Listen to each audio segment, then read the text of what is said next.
یہ دیکھ کر ان سب کو حیرت ہوئی کہ بت چکناچور زمین پر پڑے ہوئے ہیں۔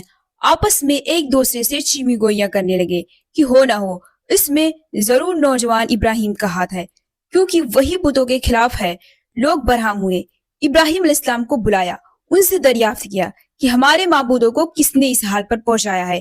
ابراہیم علیہ السلام نے جواب دیا کہ تم اپنے بڑے بت سے کیوں نہیں پوچھتے ہو جسے اپنا معبود سمجھتے ہو، وہ سب کچھ تمہیں بتا دے گا۔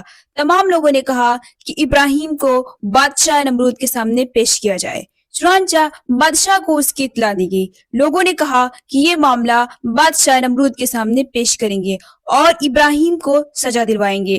لوگ نمرود کے دربار میں پہنچے، سب نے مل کر بادشاہ سے شکایت کی کہ ابراہیم ہمارے بتوں کی تجحیق کیا کرتا ہے۔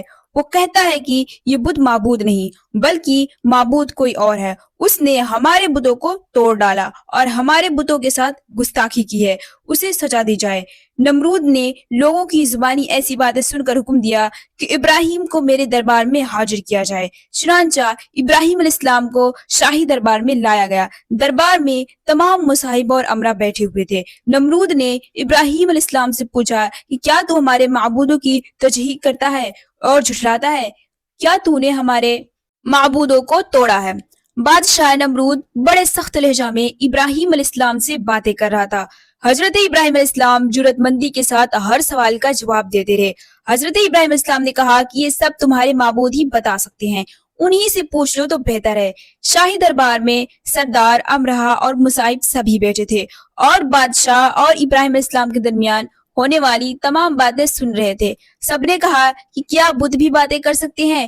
پھر ابراہیم علیہ السلام نے جواب دیا کہ جو نہ دیکھ سکتے ہیں، نہ سن سکتے ہیں، نہ ہی تمہاری آرزو پوری کر سکتے ہیں، پھر کس طرح تم انہیں اپنا معبود مانتے ہو؟ میرا رب مارتا ہے اور جلاتا بھی ہے۔ نمرود نے کہا کہ تو میں بھی کر سکتا ہوں، جسے چاہے موت کی سزا دوں، جسے چاہے رہا کر دوں، میں اس ملک کا حکمران ہوں، مجھ میں یہ قوت ہے۔ حضرت ابراہیم علیہ السلام نے کہا کہ میرا رب مشرق سے سورج کو نکالتا ہے، تو بھی مغرب سے نکال دے۔ نمرود لاجواب ہو گیا۔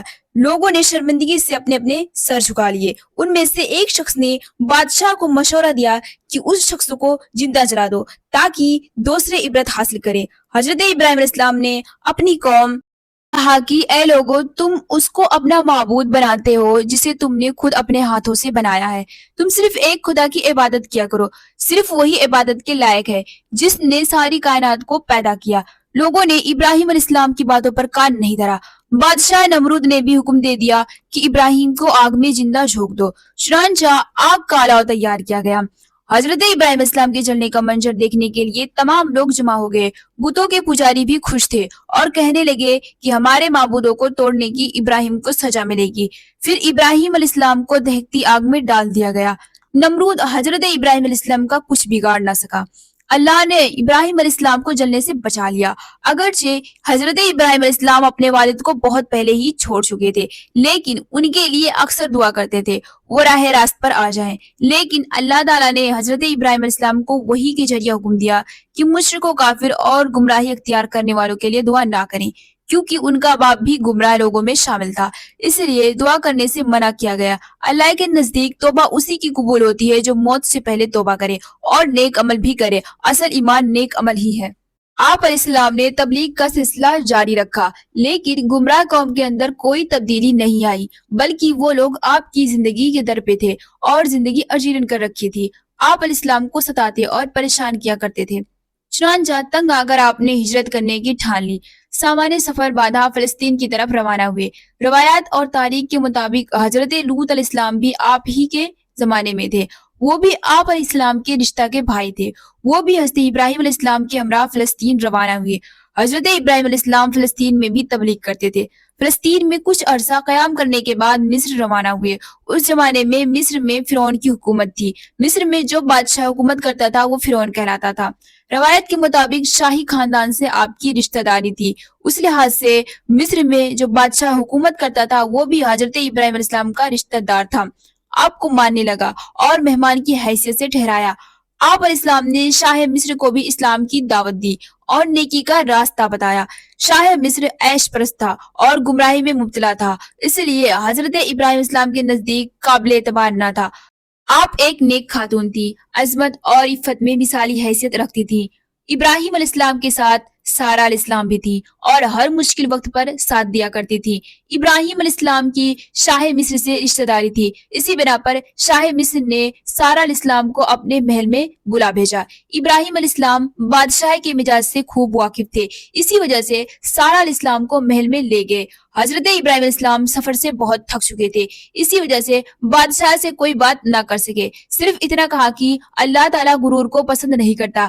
بادشاہ نے جیسے ہی سارہ علیہ السلام کی طرف بری نیت سے ہاتھ بڑھانا چاہا تو اس پر سارہ علیہ السلام کا رعب اور دبدبہ طاری ہو گیا، جس سے وہ گھبرا گیا۔ اس نے فوراً سارہ علیہ السلام سے معافی طلب کی۔ سارہ علیہ السلام نے اس کا قصور معاف کر دیا، حضرت ابراہیم علیہ السلام نے بھی اسے معاف کر دیا۔ بادشاہ آپ علیہ السلام کی اخلاق سے بہت متاثر ہوا اور اپنی بیٹی ہاجرہ علیہ السلام کو آپ کی زوجیت میں دے دیا اور بہت سا مال و اسباب بھی ساتھ کر دیا اور ایمان لانے کا وعدہ کیا۔ آپ علیہ السلام ہاجرہ علیہ السلام کو اپنے گھر لے گئے۔ زندگی بڑی خوشگواری سے گزر رہی تھی۔ سارہ علیہ السلام اور ہاجرہ علیہ السلام محبت اور اتفاق سے ساتھ ساتھ رہنے لگی۔ ابراہیم علیہ السلام مصر میں کچھ عرصہ قیام کرنے کے بعد فلسطین روانہ ہوئے، اسی لیے فلسطین کو انبیاء کی سرزمین کہا جاتا ہے۔ حضرت ابراہیم علیہ السلام کی کوئی اولاد نہیں تھی، اسی لیے آپ علیہ السلام کو غم تھا۔ ابراہیم علیہ السلام اولاد کے لیے اکثر دعا کیا کرتے تھے، اللہ نے آپ کی دعا قبول کی۔ ہاجرہ علیہ السلام کو اولاد کی نعمت سے نوازا، بچے کا نام اسماعیل رکھا گیا۔ سارہ علیہ السلام کے بطن سے کوئی اولاد نہیں ہوئی۔ سارہ اسلام کو بہت دکھ ہوا اور بہت مایوسی ہوئی، مایوسی سے دماغ چڑچڑا ہو گیا اور حضرت ہاجرہ علیہ السلام سے انبن ہوگی، زندگی ناخوشگوار ہوگی۔ ایک دن سارہ علیہ السلام نے ابراہیم علیہ السلام سے خواہش ظاہر کی کہ ہاجرہ اور اس کے بچے کو میری نظروں سے دور رکھا جائے۔ سارہ علیہ السلام کی یہ تجویز ابراہیم علیہ السلام کے لیے رنج و غم کا باعث بن گئی۔ ابراہیم علیہ السلام سارہ علیہ السلام سے بھی بہت زیادہ محبت کرتے تھے، وہ آپ علیہ السلام کی پہلی بیوی تھی۔ اللہ تعالیٰ نے آپ علیہ السلام پر وحی بھیجی کہ ہاجرہ اور اس کے بچے کو علیحدہ رکھو۔ آپ علیہ السلام اللہ کے حکم کی تعمیل کرنا پڑا، اگرچہ یہ بات آپ علیہ السلام پر شاق گزری، لیکن اللہ کی یہی مرضی تھی۔ اللہ کے حکم کے آگے آپ علیہ السلام نے سر جھکا لیا۔ ایک روز آپ علیہ السلام اپنی چھوٹی بیوی ہاجرہ اور اس کے بچے کو لے کر کسی انجانی منزل کی طرف روانہ ہو گئے۔ چلتے چلتے ایک وادی میں پہنچے جہاں چٹیل میدان اور پہاڑوں کے علاوہ کچھ بھی نہ تھا، ہریالی کا کہیں دور دور تک نام و نشان نظر نہیں آ رہا تھا۔ ایسے مقام پر پانی بھی نہیں تھا، زندگی بڑی کٹھن تھی۔ حضرت ابراہیم علیہ السلام نے ایک مقام چن لیا اور وہی پڑاؤ ڈالا۔ آپ علیہ السلام اپنے ساتھ پانی کا ایک مشکیزہ اور کھجوروں کی ایک تھیلی لائے تھے، یہی ان کا کھانا تھا، کھجوریں اور پانی کا مشکیزہ۔